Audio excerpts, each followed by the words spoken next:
I'm Reverend Susan Lynn, and I've just taken a workshop with Reverend Irma, and it was about labyrinths. So we learned a lot about labyrinths and the value of the working of the labyrinth as a meditative experience, and also how that can benefit the brain. I worked with a labyrinth board in my hands, and there were two mirror images of the same labyrinth. I closed my eyes. I knew intuitively to close my eyes, and you follow the pattern of the labyrinth with your finger.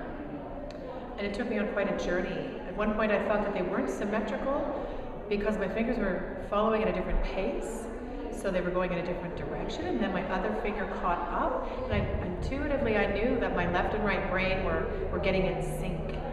And when I went to the middle, I had an impression of a porcupine animal that I had seen that morning on the road, and he or she meant safety to me. And so when I got into the middle of the labyrinth and met the porcupine there again, I felt safe. I felt deeply meditative very quickly as soon as I put my hands on the labyrinth board.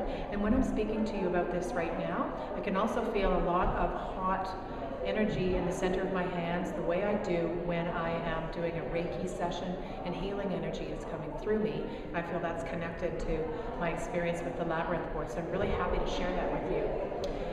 And I would highly recommend exploring it. Maybe research it on the internet and see what you find about the labyrinth, not just as a meditative experience. Also, what are all the health benefits of the labyrinth, and how do they work with the brain functioning?